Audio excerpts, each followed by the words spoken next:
Wide receiver is a really deep position, and it's a position you can get a lot of quality late in drafts, especially from those old veteran guys. Here's 5, maybe with a bonus, vet wide receivers you should target in this year's upcoming fantasy football draft.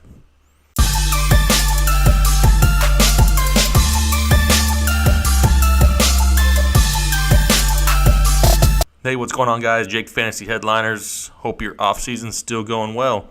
I got some names for you today. Some older guys. Some veteran wide receivers that you should look to target late in your fantasy drafts. I'm not going to say late, because some may be a little bit in the mids. Mid-rounds to late rounds that can give you some huge value on your team this upcoming season. They're a little bit older. There's some names on here you may go, ugh. But you know what? They could pay off big time for you here late in the season. First guy I want to talk about, and he's not ranked really late. I mean, he's right as of right now, which is still early. He's ranked as wide receiver 20. And he's one of the greatest of all time. I'm talking like ever. You know who it is yet? I'm talking about Larry Fitzgerald, the GOAT in my mind. But I'm from Arizona, so I'm a little biased. But that's okay. Well, yeah, Larry Fitzgerald, though, the past 3 years, over 100 receptions. He's going into the last year of his career. Going to be retiring after this year. Yes, quarterback play is a little bit... Sam Bradford doesn't give you that warm fuzzy on the inside, and I get it. But he hasn't had a whole lot lately anyway, and he's still producing. It doesn't matter if it was Drew Stanton, an injured Carson Palmer, whatever it is. Dude has produced and produced at a high level.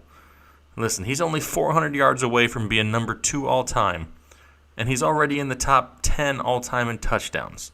He's got nothing to prove, but I bet he wants to go out with a bang, and Larry Fitzgerald is the guy that you can get outside of these top big-name wide receivers, and he could be your wide receiver 1 all year long. Next guy I want to talk about is Mr. Pierre Garçon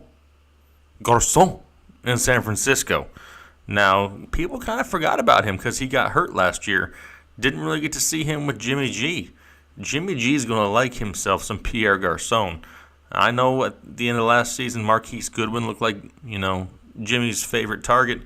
And Marquise is probably going to get more big plays. But Garçon's going to get a ton of targets. I have him projected for 150-plus targets right now. And that would probably put him somewhere in the 80-catch range, right around 1,000 to 1,100 yards and a handful of touchdowns. And right now he's ranked wide receiver 33. Somebody you can get a little bit later. Huge value, huge upside, not a huge price tag. Go after Pierre Garçon. Third guy I got is Julian Edelman. Another guy. Got hurt last year. People are kind of forgetting about him. Right now he's ranked as wide receiver 42. And I get it. Tom Brady's getting older. They got a lot of, I guess I can call them random wide receivers now in New England. They've got Jordan Matthews. I get that's not going to take away from Julian Edelman. He's still Tom Brady's favorite wide receiver. He's not going to see a hit in his targets due to the addition of these other guys like Kenny Britt, who's probably going to get a chance this year. And it don't matter. Julian Edelman won these guys a Super Bowl. He's Tom Brady's friend. He's going to continue to see work. And if he stays healthy, he's going to way outproduce that wide receiver 42 tag that he's got. Target yourself some Julian Edelman here in the middle rounds. Number 4, talked about on a previous episode, Mr. Mike Wallace. The reemergence of Mike Wallace. The new and improved Mike Wallace on the Philadelphia Eagles.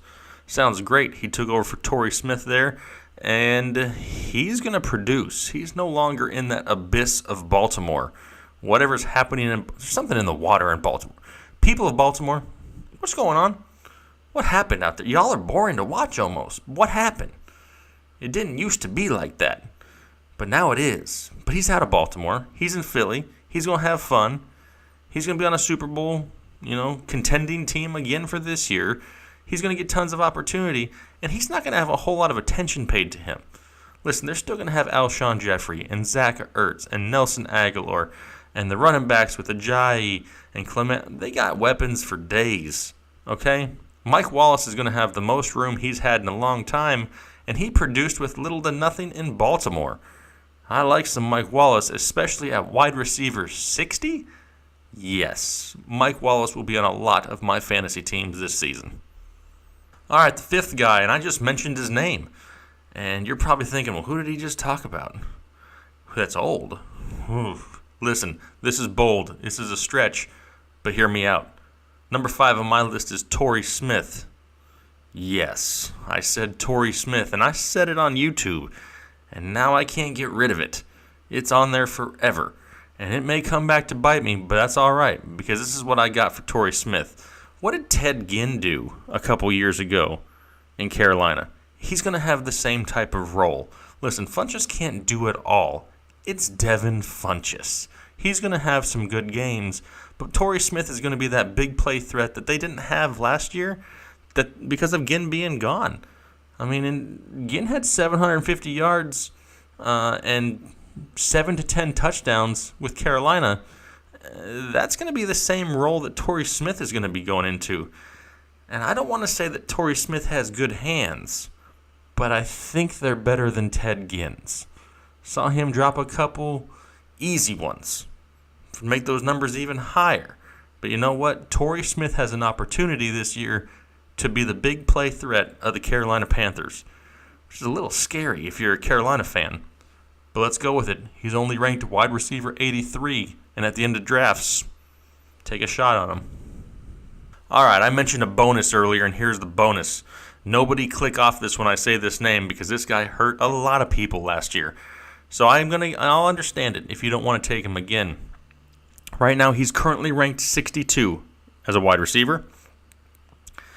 Don't throw nothing when I say Terrell Pryor is making my list. And I know he's not an old vet, but I wanted to throw him on here anyway just because it's my show and I can. But Terrell Pryor with the Jets.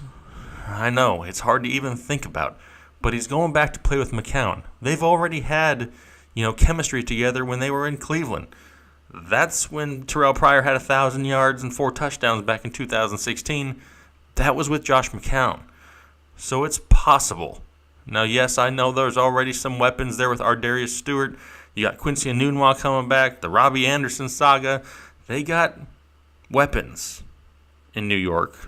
Not like awesome weapons, but they're weapons. But the potential for Terrell Pryor is there, and now you don't have a huge price tag for him. Target him late. Don't go out of your way to grab him, but if he's there in the late rounds, he's worth a flyer because he does have potential, regardless of what he did last year in Washington. All right, guys, those are my 5+1s of vets to target here for wide receivers for 2018. If I didn't cover somebody you guys want to talk about, hit me up below. I'll answer every question and comment. If you got somebody you want me to talk about and give you a little bit of a scouting report on them, I got you covered. I'm looking forward to hearing from you guys. Thank you for all the support. Make sure you're liking, commenting, and subscribing, and I look forward to hearing from you guys. We'll talk to you later. Thanks.